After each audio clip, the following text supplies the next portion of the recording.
안녕하십니까, 이진우입니다.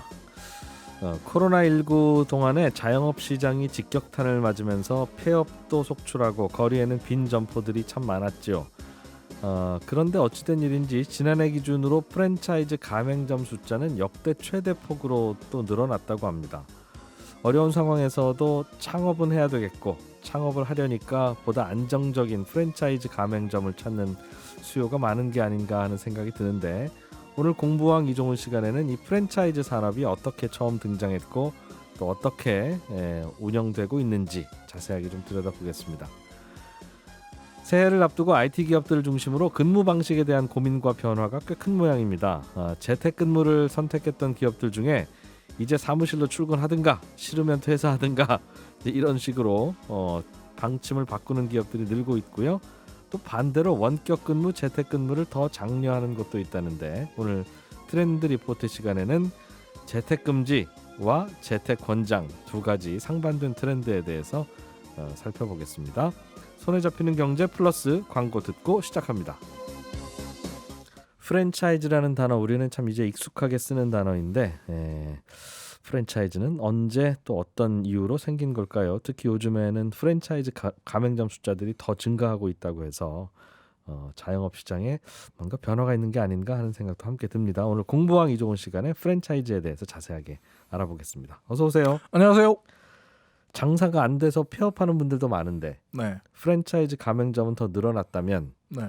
이건 뭔가 좀 큰 변화가 있는 거라고 봐야 됩니까? 아니요, 역설적인 말이지만 경기가 너무 안 좋기 때문에 프랜차이즈 가맹점 숫자가 늘어난다, 이렇게 보시면 됩니다. 원래 프랜차이즈 가맹점은 경기 안 좋을 때 늘어납니까? 네, 한국의 경우는 과거에도 그랬습니다. 경기가 안 좋아지거나 경제 위기가 찾아오면 프랜차이즈 가맹점 숫자가 늘어났는데요. 저도 이번에 공부하면서 알게 됐는데, 한국에서 프랜차이즈 산업이 비로소 산업으로서 급속도로 성장한 배경에는 IMF 외환위기라는 정말 그늘이 있었습니다. IMF 그때. 외환위기 이전에는 한국형 프랜차이즈들이 산업이라고 부를 정도는 아니었다는 거예요. 근데 급속도로 산업이라고 부를 정도로 팽창하게 된 건 IMF 때문이라는 건데, 갑자기 퇴직한 분들이 그렇죠. 준비해 놓은 건 없고, 네. 할 줄 아는 게 많지 않은데 하기는 해야 되니까. 너무 당연한 말이지만 프랜차이즈 본부와 브랜드가 성장을 하려면 가맹점 숫자가 증가해야 되잖아요. 가맹점 숫자가 늘어나야 되는데, 역설적인 얘기지만 IMF 사태는 이런 환경을 만들어줬어요. 갑자기 직장을 퇴사당했던 분들, 퇴직자들, 그리고 중소기업 사장님조차도 도산을 했었고, 예. 그리고 소상공인들 같은 경우도 너무너무 힘들어졌고, 근데 업종을 바꾸거나 아니면 새로 창업을 해야 되는 상황, 직업을 구해야 되는 상황인데, 네. 손쉽게 할 수 있는 것이 당시에 치킨 프랜차이즈였어요. 아하.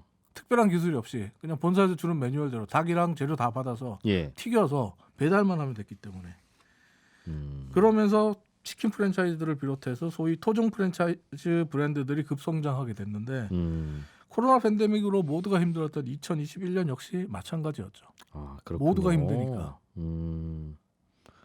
그때 시작된 붐이었군요, 이 프랜차이즈 붐은 실제로 IMF가 만들어냈다. 한국은 IMF가 만들어냈다라고 보시면 됩니다. 사실 프랜차이즈는 한국형 프랜차이즈가 1970년대부터 있었지만 그때는 산업이라고 부르기 좀 힘들었거든요. 네. 어느 정도 프랜차이즈의 규모와 그 형태를 갖춘 게 74년에 오픈했던 롯데리아인데, 롯데리아 같은 경우 롯데그룹에서 운영하고 있는 거 직영점 형태가 좀 많았기 때문에 프랜차이즈라고 부르기가 좀 힘들었는데, IMF 이후부터는 정말 가맹점주님들, 사장님들이 폭발적으로 증가하기 시작했죠. 아하. 그러면서 프랜차이즈 본사도 정말 많은 돈을 벌기 시작했고, 지난 3월에 공정거래위원회가 내놓은 자료를 보면 코로나19 확산으로 인해서 타격을 가장 많이 받은 프랜차이즈 업종이 외식업이에요. 2021년 기준 외식업 가맹점 평균 매출은 전년 대비 9.0%, 9%나 감소했는데, 네. 2021년에 가맹점 수는 오히려 늘어난 곳도, 그리고 전체 가맹점 중에 가장 폭발적인 성장을 숫자가 늘어난 것도 외식업종이에요. 그만큼 쉽게 창업할 수 있는 곳이라는 거죠. 예. 가맹점 수 같은 경우에는 2020년 대비 2021년에 4.5% 증가했고 프랜차이즈 브랜드도 증가한 것으로 나타났는데 가맹 본부가 7,402개로 예. 7,342개고 브랜드가 11,200개 그리고 가맹점이 27만 485개 전년 대비 모두 증가하는 추세를 보이고 있습니다. 브랜드도 늘어나고 가맹점 숫자도 늘어나고 가맹 본부도 늘어나고. 가맹점 숫자가 27만 개. 네. 가맹 본부는 7,000개. 네. 본부 하나당 대략 한 30개 정도 되는 건가요? 30개 점쯤인 것 같습니다. 네. 그렇죠? 소규모가 많군요. 그러니까. 많죠. 우리는 영세 자영업, 네. 영세 가맹점 형태가 상당히 많은 프랜차이즈 비중을 차지합니다. 본사 자체도. 네. 지난 2017년에 중소벤처기업부가 내놓은 자료를 보면 네. 우리나라의 이 프랜차이즈 사업 규모가 가맹 본부 수를 기준으로 할 때 인구 100만 명당 70개꼴로 나타나거든요. 네. 근데 미국이 인구 100만 명당 7개, 일본이 9개예요. 우리는 인구 100만 명당 미국의 10배가 넘습니다. 많다는 뜻이죠. 과당 경쟁이죠. 이러니까 우리나라 자영업자 비율이 미국과 일본에 비해서 월등히 높을 수밖에 없는 구조예요. 예. 이재한 박사가 쓴 성장 중심의 프랜차이즈 산업 육성 정책이 기업의 고용 창출과 경영 성장에 미치는 영향에 관한 연구라는 박사 논문을 보면 논문뿐만 아니라 많은 논문들이 이런 프랜차이즈 가맹 본부 숫자와 산업의 증가가 순기능이 있다고 얘기하지만 너무 많다. 숫자가 있다 이렇게 볼 수 있습니다. 자영업 가게도 많지만 저는 오늘 본부가 많구나. 본부와 브랜드가 많아요. 본사가 너무 많구나. 그러니까 본사조차도 제대로 준비 안 하고 창업하는구나. 네. 그러니까 그 그리고 본사 믿고 또 가맹점 가입하는 한 분들은 본사가 여러 가지 브랜드를 또 런칭하면서 브랜드 숫자는 계속적으로 늘어나고 있고요. 네. 그러네요.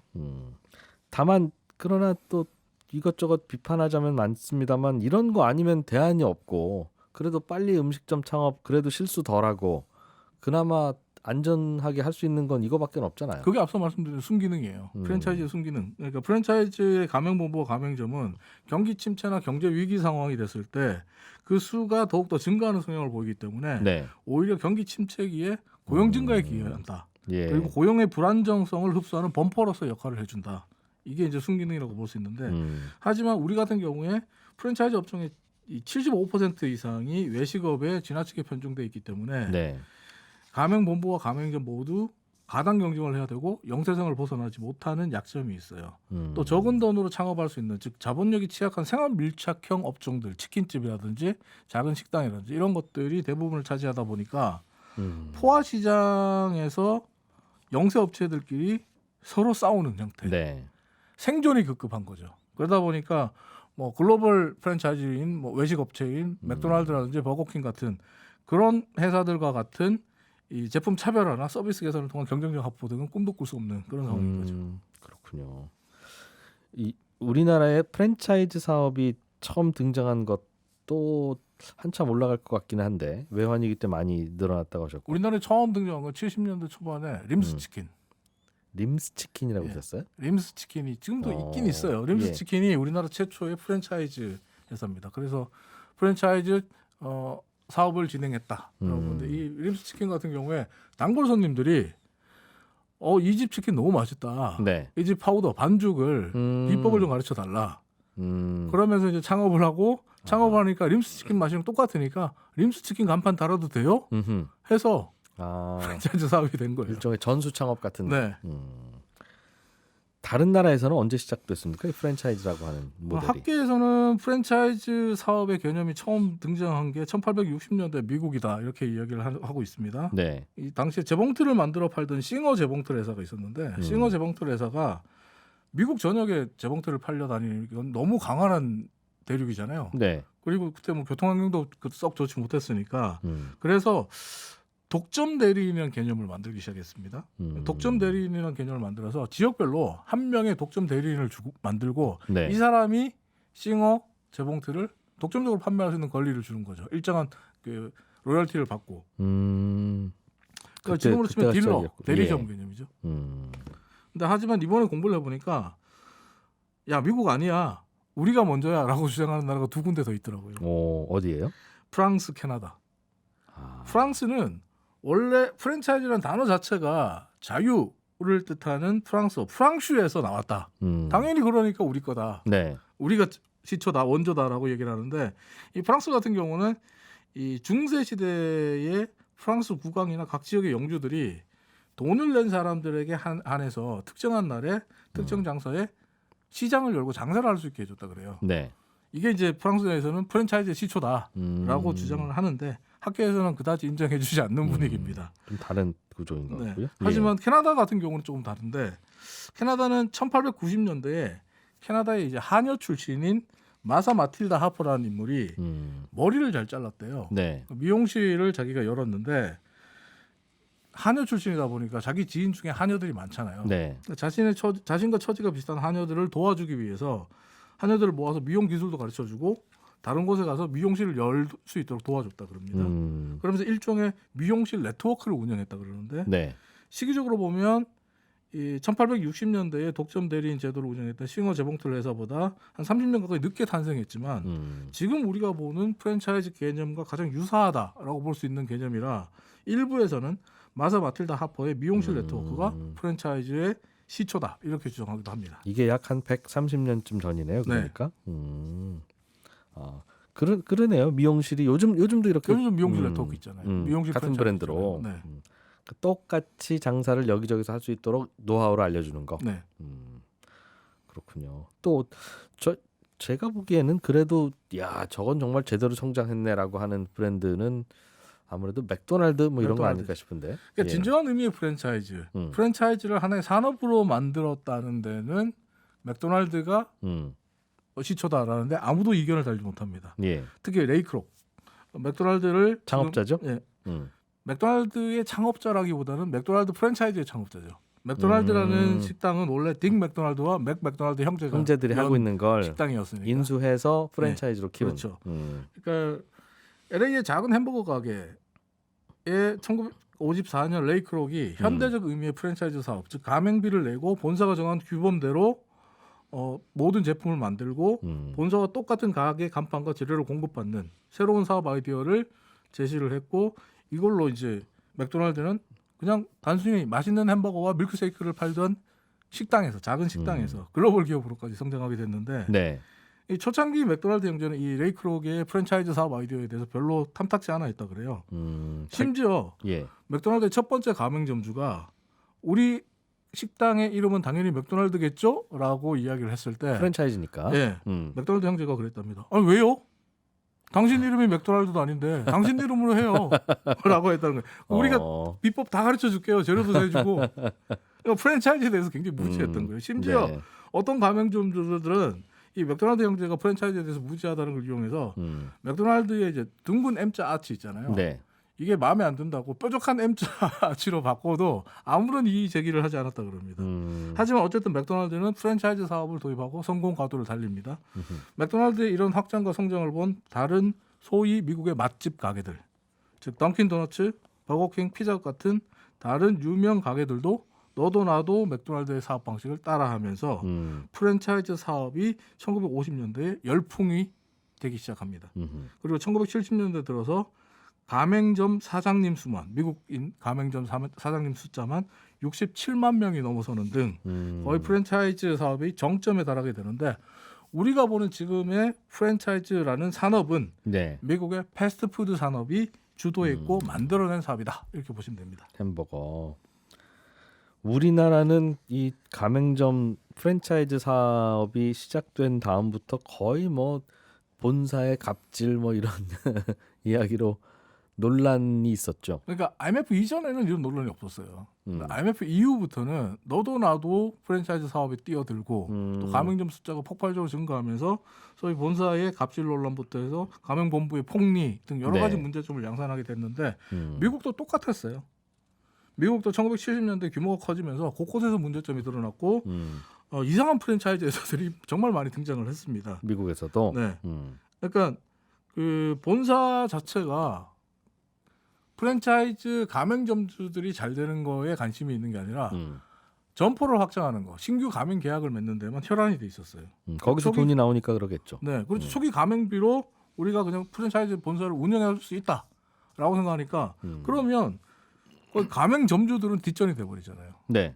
나 몰라라는 거죠. 대표적인 예가 미국의 치킨 프랜차이즈였던 미니펄 프라이드 치킨이라는 데가 있어요. 미니펄 프라이드 치킨. 네, 미니펄 프라이드 치킨은 KFC가 성공하는 걸 보고 따라서 만든 건데 네. 미니펄 같은 경우에 가맹 계약을 맺을 때마다 받는 가맹비를 주요 수입원으로 삼았고 1968년에 주식시장에도 상장될 정도로 네. 굉장히 전도 유망한 사업체로 인정을 받았어요. 하지만 이 미니펄 같은 경우는 조리법이 통일되어 있지 않았어요. 그냥 알아서. 미니펄이라는 가게에 들어가는데 각각 다 맛이 달라요. 그리고 회사는 매출 대부분을 신규 가맹비에 의존하고 있었어요. 가맹 계약을 확장하기 위해서 더 많이 맺기 위해서 네. 유명한 스타들을 TV나 라디오 광고에 대거 등장시킵니다. 신문지면 광고에. 이거 네. 우리랑 비슷하죠. 우리 프랜차이즈 광고에 정말 내노라는 톱스타들이 다 나오잖아요. 네. 그런데 이 미니펄은 가맹 계약 이후엔 태도가 달라집니다. 아까 말한 대로 나 몰라라 하기 때문에 그러니까 조리법이 다 다른 거예요. 뭐 가게마다. 그러겠죠. 예. 그리고 또 치킨 딜라이트라는 회사가 있었는데 이 회사는 처음에는 센세이션한 반응을 일으켰던 회사입니다. 가맹점주에게 가맹비를 받지 않겠습니다라고 했거든요. 오. 가맹비를 받지 돈 않고 벌어요? 로열티만 받겠습니다. 그 로열티만 받으니까 우와 정말 착한 회사다. 네. 착한 프랜차이즈다라고 호평을 받아요. 하지만 이 회사는 물품을 가맹점주가 구매하도록 강요하는 구조로 돈을 벌었습니다. 본사에서 만든 종이컵만 쓰고. 치킨 딜라이트 본사가 종이컵, 종이 접시, 치킨 믹스, 치킨 모든 것이 자신들이 공급하는 것들을 받아야 되도록 했어요. 네. 근데 가격이 계속해서 올라갔어요. 그러니까 이건 우리가 흔히 봐왔던 갑질이죠. 본사의 갑질인데 치킨 딜라이트 본사가 이렇게 지속적인 갑질을 계속하자 가맹점주들이 소송을 냈고 대법원까지 가요. 미국 대법원까지 갔는데 가맹점주들이 승리합니다. 하지만 가맹점주들이 승리하면서 치킨 딜라이트라는 회사가 공중분해돼 버립니다. 손해배상하고 나니까. 네. 그러다 보니까 가맹점주들도 당황했겠네요. 네, 미국은 영세 가맹점주들이 1970년대에 상당히 많았고 우리랑 비슷했어요. 영세 가맹점주들이 많았고 노후 자금을 잃는 구조가 됐죠. 근데 반면에 본사는 정말 한몫 단단히 챙기고 빠져버리는 이런 일들을 미국에서 비일비재를 했습니다. 네. 그러니까 미국은 문제를 해결하기 위해서 정부, 검찰, 언론 등이 전방위적으로 나서서 갑질과 부당이익을 챙기는 프랜차이즈들을 시장에서 퇴출시켜 버렸어요. 이 점이 미국 초창기 프랜차이즈와 한국의 이 프랜차이즈 산업의 이 좀 차이라고 볼 수 있는데 뭐 비슷한 것 같은데요? 비슷했죠. 근데 미국 같은 경우는 70년대가 끝나고 80년대부터는 이 구조가 사라지면서 미국의 지금 현재 대부분의 프랜차이즈 본사들은 로열티로만 수익을 올리고 납품을 통한 마진은 최소화하는 구조. 즉 가맹점주들이 잘 돼야만 네. 본사가 돈을 버는 시스템으로 완전히 탈바꿈했어요. 그러니까 로열티라는 게 매출이 정확하게 그렇죠. 잡히면 매출의 몇 %를 본사에 그렇죠. 내란데 네. 그 매출을 가맹점주들이 제대로 신고할 리가 없지 않습니까? 포스기가 있잖아요. 그 본사에서 그걸 컨트롤 하려다가 그게 잘 안 되니까 본사에서 갖고 간 컵을 쓰세요. 뭐 본사에서 갖고 간 냅킨을 쓰세요. 뭐 본사에서 갖고 간 밀가루 반죽만 쓰세요 하는 게 이제 그래야만 이제 매출이 서로 이제 확인이 되니까. 그러니까 서로 이제 가맹점주들과 본사가 서로를 믿지 못하는 구조가 되면 프랜차이즈가 성장하기 힘들다는 것이 지금 말씀하셨던 그 단적인 예라고 볼 수 있습니다. 네. 근데 어쨌든 가맹점주들이 잘 되면 본사가 돈을 번다라는 구조가 생기면서 미국에서 새롭게 등장한 개념이 메가 프랜차이즈라는 개념입니다. 메가 프랜차이즈. 예, 메가 프랜차이즈가 뭐냐면 여러 개의 복수의 가맹점들을 소유하고 있는 사람 혹은 기업을 얘기합니다.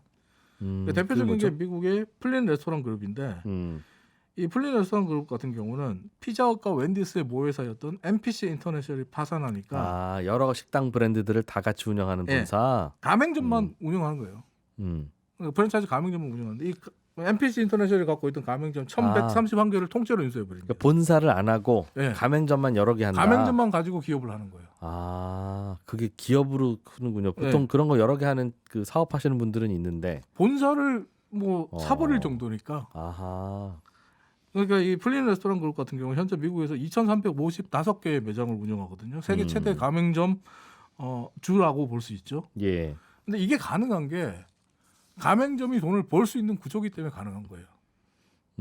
그래서 가맹점을 여러 개 가지면 돈을 번다라는 생각 그리고 현실이 정착했기 때문이거든요. 사실 잘하면 돈은 가맹점이 벌죠. 일을 그렇죠. 가맹점이 주로 하니까. 또 우리나라 같은 경우 이런 메가 프랜차이즈 산업이 들어와야 된다라고 주장을 하는데 그러려면 가맹점이 잘 되는 구조부터 만들어야 된다.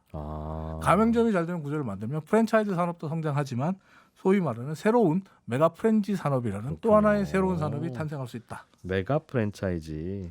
저 주변에 아는 분도 그 치킨집 2개 하시고 뭐 햄버거 집도 하나 하시고 도시락 작은 규모지만 그분도 도시락 가게도 2개 하시고 프랜차이즈만 하세요. 그분이 이제 메가 프랜차이즈죠. 편의점도 2개쯤 하고. 이걸 한 1,000개 가지면 기업이 되는 기업이군요. 거죠. 메가 프랜차이즈. 그리고 뭐 증권시장에 상장도 가능하고요. 알겠습니다.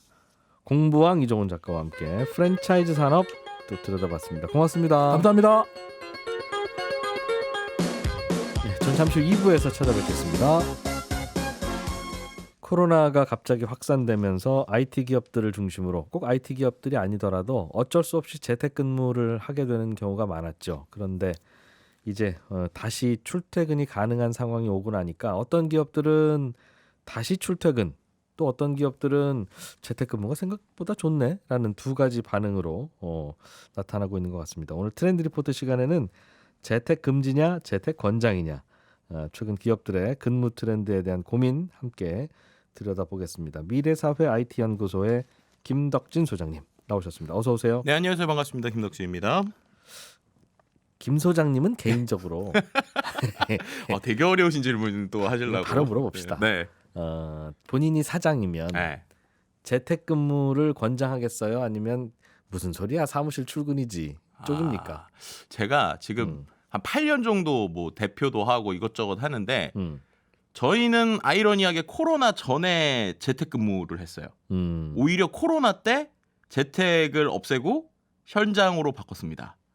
그게 왜 그랬느냐? 네. 그전에는 저희가 연구 조직이었어요. 그래서 연구는 어차피 개인의 퍼포먼스가 중요하다고 생각이 들어서 어차피 어느 정도 실력이 있는 사람들, 그러니까 이제 중요한 건 신입사원은 없었고 네. 어느 정도 그래도 그 커리어가 있는 사람들의 유닛 형태로 하니까 각자가 리포트를 마음대로 쓰되 딱 결정된 시간 안에만 결과물을 갖고 오면 되는 거예요. 그래서 결과물을 가져오니까 저만 해도 애들하고 되게 놀 수 있는 시간이 있었거든요. 네. 근데 그러다가 저희가 코로나 때 IT 서비스 하나를 만들어야 됐어요. 그러다 보니까 개발자를 뽑는데 개발자를 돈이 많이 없으니까 주니어급을 많이 뽑았거든요. 주니어급하고 시니어가 같이 하니까 그 시니어분이 요구하신 게 매일 이들을 출근을 시켜달라는 거였어요. 왜냐하면 팀 단위로 일을 할 때 그렇게 컨트롤이 안 되는 친구들은 매일매일 우리가 봐줘야 된다. 근데 그렇게 되니까 솔직히 저는 개발자가 아니잖아요. 그러면은 저는 굳이 그렇게 출근할 필요가 없는데 그럼 회사에서 누구는 또 재택을 하고 누구는 안 한다. 이러면 형평성 문제가 생기잖아요. 그래서 저도 울며 겨자 먹기로 다시 이제 출근을 했었던 이런 좀 전체적인 형태를 좀 띄었거든요. 사장님으로서도 해봤지만 직원으로서도 재택근무도 해보고 그랬네요. 네, 그렇죠. 그래서 지금은 좀 재미있게 한 3곳에서 4곳에 그 오피스를 두고 필요할 때마다 거기에서 이제 일을 하는 형태를 하고 있어요. 그래서 뭐 이쪽 방송이 있을 때는 이 뭐 여의도나 아니면 마포 쪽에 있는 사무실에 있고 미팅을 할 땐 강남에 가고 뭐 이런 형태로 좀 저희는 김덕진 소장님 있죠. 개인 생활에 별 관심 있는 건 아니고요. 네. 근데 이게 왜 이 얘기를 드리냐면 최근에 트렌드가 이래요. 최근에 트렌드가 이제 말씀하신 대로 최근에 이 빅테크 기업에 대해서 어떤 형태들을 가고 있느냐 아니면은 IT 기업이 그럼 지금의 이제 코로나가 좀 지나올 때 어떤 식의 형태로 가느냐라고 할 때 4가지 파로 나뉩니다. 4가지 파로. 첫 번째는 일단 무조건 돌아와야 된다. 두 번째는 사무실 아예 안 와도 된다. 세 번째는 그래도 반반하자. 네 번째는 오긴 오는데 본사까지 오지 말고 중간 지점 만들어 줄 테니까 거기에서 일해. 라는 이 4가지 파로 다니고 있다는 거예요. 미국처럼 땅 큰 나라들은 마지막 4번째 옵션도 있겠네요. 근데 요즘에 우리나라도 4번째 옵션이 많아지고 있어요. 우리나라. 그냥 오는 김에 사무실 오지 뭐 중간에서 만나요? 이런 거죠. 예를 들면 출퇴근을 하는데 네. 뭐 강남까지 오는데 1시간 반 2시간 걸린다라고 할 때 차라리 그러지 말고 그냥 우리 근처 예를 들면 내가 서울에서도 뭐 상암 쪽이면 상암에 그냥 한 20명 들어갈 만한 조그마한 오피스 하나 빌려주세요. 그럼 거기서 이제 일을 하는 이런 형태로 이제 나가는 거죠. 그럼 그 20명은 같은 부서가 아니지 않습니까? 그렇죠. 그냥 그 동네 사는 직원들이란 건데. 네, 그렇죠. 그러니까 이제 그 사람들한테 일을 할 수 있도록 어떤 공유 오피스 같은 걸 줘서 예를 들면 이제 제가 이제 지금 일하는 것처럼 정말 급할 때는 본사 가서 회의를 하는데 평상시에는 그 안에서 노트북 하나 들고 작업하는 이런 형태고요. 최근에 이런 것들을 삼성전자에서도 최근에 이런 형태들을 좀 도입하고 있고 특히나 이제 국내 대기업들이 최근에 이런 형태들을 많이 도입을 하고 있어요. 예. 왜냐하면 이제 스타트업들이 하루 종일 이제 뭔가 이렇게 이제 우리가 코로나 때 봤지만은 대부분 다 집에서 특히나 개발자분들 같은 경우에는 집에서 일하는 재택근무가 많아지니까 이들이 자꾸 사람을 뺏기는 거예요. 내가 뭐 돈을 조금 덜 받더라도 그냥 내가 집에서 편하게 일하고 싶은데 하는 분들이 있는데 또 대기업의 생리상 완전히 우리가 할 수 없으니까 네. 그렇다면 약간 중간 지점을 좀 만들어 줄게. 거기에서 좀 팀 단위로도 일도 하고 뭔가 본사 나오기 어려우면 거기서 머리도 식히고 뭐 이런 형태의 하이브리드형 형태들이 좀 요즘 많아지고 있고요. 그래도 집에만 있는 건 좀 그렇지 않니? 그렇죠. 그래서 이제 그런 최근에 거군요. 또 재미있는 거 예. 자세히 보시면 제가 최근에 부산 출장을 갔다 왔는데 부산 KTX역에 그 공유 오피스가 생겼어요. 그래서 부산에서도 뭔가 작업을 하거나 일을 할 때 거기에 이제 인터넷으로 뭔가 신청을 하면 이제 노트북 갖고 작업을 할 수 있거든요. 네. 이제 그런 형태의 약간 허브앤스포크라고 예전에 우리가 물리에서 표현을 하듯이 뭔가 하이브리드형 형태가 최근에 좀 많아지고 있는 이런 그림들을 좀 볼 수 있는 것이죠. 그러니까 원래 회사 나와서 일하는 거의 장점은 같은 팀이 모여서 얼굴 보고 이야기하고 하면서 어깨 네. 너머로 서로 오고 가는 정보와 배우는 것들이 있으니까 그건 재택에서는 할 수 없는 일이니 그렇죠. 그래서 뭐라고 하는 건데 아예 모이지는 않으면서 중간에 어딘가에 가서 출석 체크는 해라라는 정도가 이제 하이브리드 형식이라면 그렇죠. 뭔가 약간 좀 애매하긴 하네요. 네, 그런데 이제 이런 것들이 제가 볼 때는 기업의 규모나 형태나 아니면은 하는 프로젝트에 따라서 좀 다른 것 같아요. 네. 왜 이제 첫 번째로 좀 얘기해 볼 수 있는 건 IT 기업들 중에서도 최근에 좀 돌아와야 한다라고 얘기하는 기업들이 있어요. 제일 대표적인 게 최근에 트렌드를 보면 게임 회사들이 좀 그렇습니다. 뭐 예를 네. 들면은 넥슨 같은 경우도 그렇고 NC 소프트도 그렇고 흥미로운 거는 이 게임사들이 이제 2020년 초반에 오히려 가장 먼저 재택을 좀 선언한 기업들이 많았어요. 근데 이런 기업들이 최근에 이제 더 이상 재택근무 도입 없다라고 얘기하거나 혹은 NC 같은 경우에도 6개월 검토를 해봤는데 대면으로 출퇴근하는 게 훨씬 더 필요하다, 이거 훨씬 더 효율이 좋다 이렇게 하면서 이야기하고 있는 형태들이 있죠. 오가는 출퇴근 시간 감안해도 회사 네. 나오는 게 좋다. 그렇죠. 그게 결국에는 어떠한 성과나 퍼포먼스 중심의 이유들이 좀 나오는 것 같아요. 네. 그리고 이제 또 한 가지 흥미로운 건 카카오 같은 경우도 아시겠지만 카카오가 이제 전면 재택도 하고 뭐 여러 가지 형태들이 얘기 나오다가 요즘에 나오는 기사들을 보면은 지금 사무실 출근으로 좀 전환하기 위해서 직원들과 협의 중이다 이런 기사들이 좀 나오고 있거든요. 그러니까 결국 이러한 형태들만 보더라도 사무실 출근을 권장하는 것들에 대한 빅테크 기업들의 움직임들이 있고요. 특히나 이제 게임사들이 이렇게 되는 것들이 왜 그런가 이제 내부적인 얘기나 아니면 관련 좀 내용을 들어보더라도 특히나 이렇게 개발자분들하고 뭔가 마케팅이나 기획이 큰 하나의 프로젝트가 돼야 되는 기업들 있잖아요.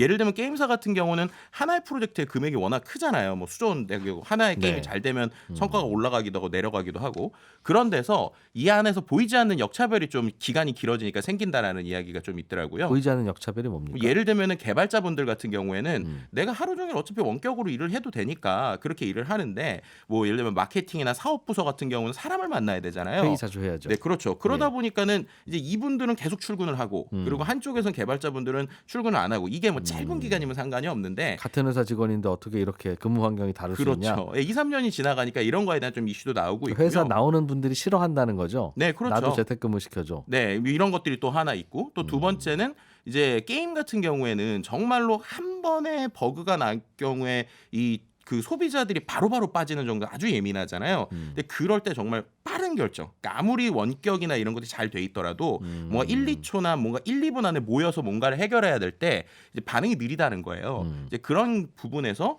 결국에는 조금 더 경쟁이 치열해지고 특히나 최근처럼 뭔가 이런 경기 전체가 다운되고 있을 때 그럴 때 조금이나마 생존을 위해서 결국 모여야 된다라고 하는 형태들이 좀 있는 부분이라고 보시면 될 것 같고요.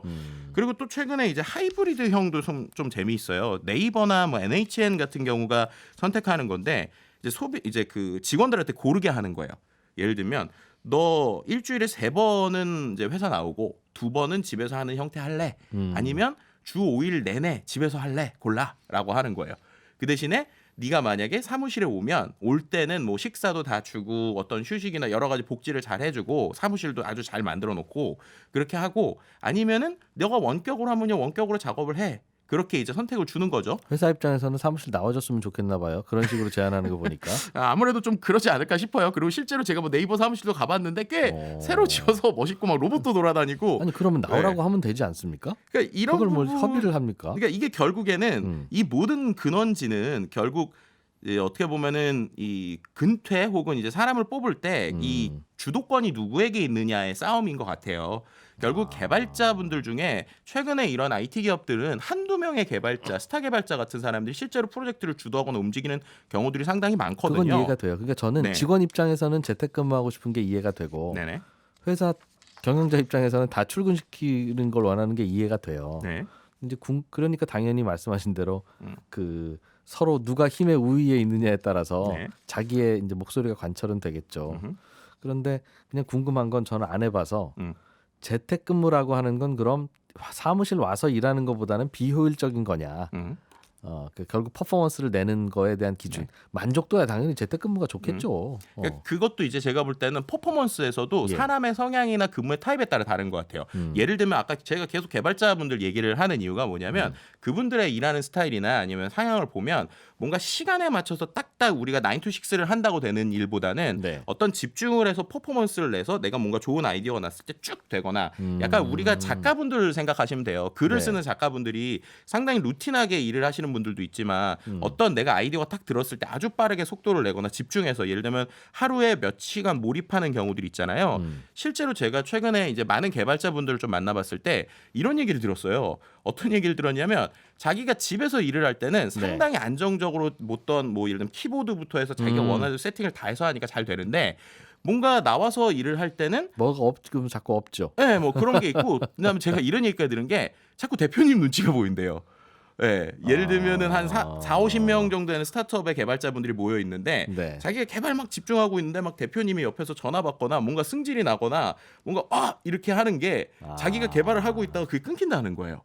네, 그러니까 뭔가 외부적 환경들에 대한 이런 것들이 내가 이제 어느 정도 개발자의 입장에서는 내가 컨트롤할 수 있는 상황에서 내가 움직이는 게 어차피 성과만 내면 되니까라고 하는 생각을 가지고 있는 그분 분들도 말씀이 있더라고요. 맞다면 오히려 재택근무가 업무 퍼포먼스 입장에서도 더 좋다. 네. 사장님이 몰라서 그렇지 재택근무 시키는 게 낫다는 쪽이네요. 그러면. 그러니까 이게 이제 참 이제 뭔가 정의하기가 어려워요. 왜냐하면 실제로 이거에 대해서 많은 연구가 최근에 있었습니다. 그래서 재택근무와 생산성과 관련돼서 해외에서도 상당히 연구가 많았어요. 얼마나 궁금하겠어요. 네, 그러니까요. 그래서 최근에 2021년의 연구들을 제가 좀 몇 개를 찾아봤었는데 일단은 생산성이 향상된다라는 차원의 연구들이 있어요. 예를 들면은 재택근무 확산으로 인해서 팬데믹 이전보다 생산성이 4.6% 정도 높아졌다라고 추정하는 해외 연구가 있는데 그 연구에서의 생산성 향상 요인은 일단 통근 시간이 절약되고 자율성이 높아져서 직무 만족도가 높아졌다. 그리고 이제 어떻게 보면 기업 입장에서는 채용에 대한 비용이 줄었고 사무실 유지 비용이 줄어서 결국에 이런 것들을 계산을 해봤을 때 생산성이 4.6% 높아졌다라고 했고요. 특히나 이제 그 또 한 가지 연구를 봤더니 중국 여행자들 여행사 하나의 중국 여행사를 대상으로 실험을 해봤는데 재택근무로 전환한 근로자가 비재택 근무자보다 오히려 생산성이 13% 정도 높았다. 이직률도 떨어졌다. 뭐 이렇게 얘기한 부분이 있습니다. 그 부분은요. 네. 제가 추측하기에는 네. 생산성이 재택근무라서 높아진 게 아니라 생산성이 높은 근로자니까 나 재택근무하겠습니다라는 말을 할 수 있었고. 그렇죠. 그래서 사장님도 일 잘하니까 뭐 받아들일 수밖에 없고. 네. 그래서 재택근무 한 거고 생산성은 그래서 높은 거다. 저는 지금 핵심을 짚으셨다고 얘기했는데 제가 오늘 얘기하고 싶은 가장 그 핵심이 그거였거든요. 근데 이제 일단 저하에 대해서 얘기 드리고 그 얘기를 좀 이어가면 생산성이 저하되는 연구들도 있어요. 그 연구의 이유는 뭐냐면 구성원 간의 유기적 의사소통이 줄어들어서 새로운 아이디어 발굴 또 배움의 기회가 줄어든다. 그래서 기업은 관리 감독에 더 큰 비용을 투입하게 된다. 네. 그래서 결국에는 IT 기업들 대상으로 조사한 해외 연구를 보면 재택근무로 인해서 생산성이 8에서 19% 정도 감소했다. 그리고 특히나 자녀가 있는 경우, 특히 여성의 경우에는 생산성 하락이 더 큰 폭으로 하락했다라는 연구가 나온 거예요. 재택근무 하니까 네, 아이를 돌보고 아무래도 뭐 신경 케어해야 쓰이니까. 되니까 예. 이런 것들인데 그 지금 얘기하셨던 결국에는 재택근무를 하는 사람들이 자기가 능력이 되니까 재택근무에 대한 얘기를 하는 거 아니냐라는 게 정말 맞는 얘기인 게요. 실제로 한국은행에서 그 관련된 그 분석 결과가 나왔어요. 네. 어떤 분석 결과가 나왔냐면 우리나라 기준으로 재택근무를 활용할 때 중요한 요인들을 봤더니 그 기업에서 허락을 해주거나 실제로 하는 통계들인 거죠. 네. 일단 대졸 이상의 학력, 그 다음에 상용직, 그러니까 임시직이 아니라 상용직이고, 그 다음에 대기업일 경우에 재택근무에 대한 활용성이 높다라는 거예요. 그리고 이제 두 번째는 어떤 것들이냐면 해외에서도 이게 나오는 건데 오히려 Z세대, 그러니까 지금 20대 초반들은 오히려 완전 재택을 싫어하고 실제 통계를 봤더니 50대 이상에서 완전 재택을 선호하더라라는 얘기가 나온 거예요. 그게 왜 나왔느냐? Z세대는 그러니까 G세대는 이제 쉽게 말해서 자기가 어떤 일을 배우고 싶고 뭔가 성장을 하고 싶은데 출근을 하고 분명히 회사에 입사를 했는데 항상 자기가 이제 취준생 때랑 똑같이 컴퓨터 앞에 그냥 앉아 있는 거예요.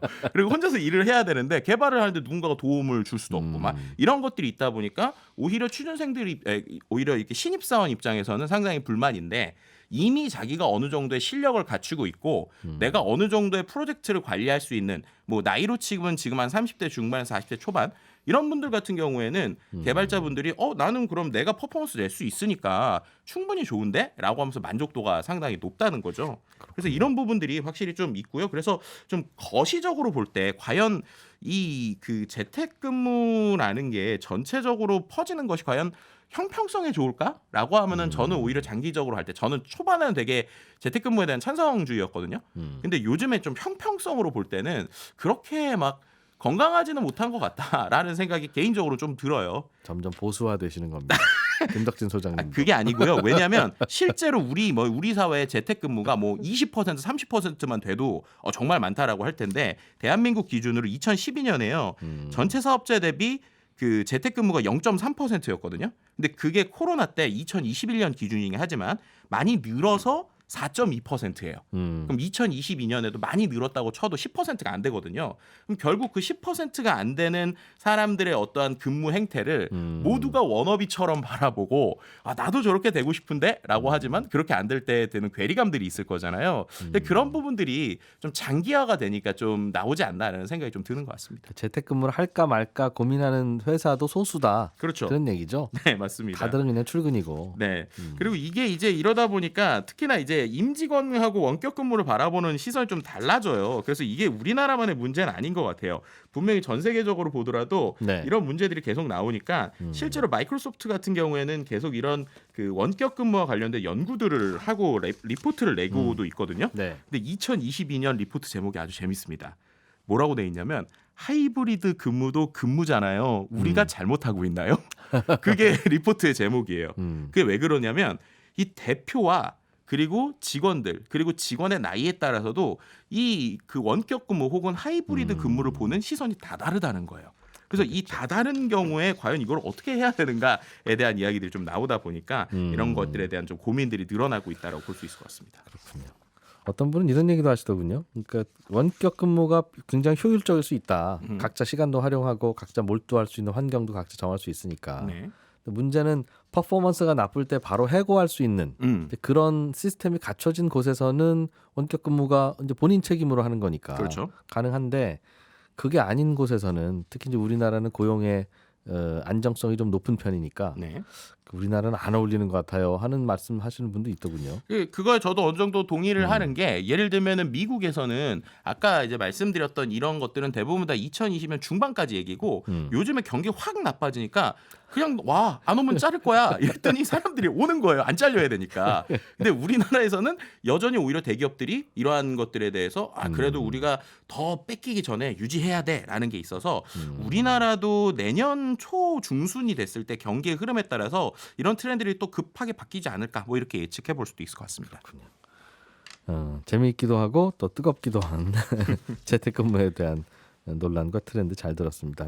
미래사회 IT연구소 김덕진 소장님 고맙습니다. 네, 감사합니다. 예, 저는 내일 아침 8시 30분에 손에 잡히는 경제에서 인사드리겠습니다. 이진우였습니다. 고맙습니다.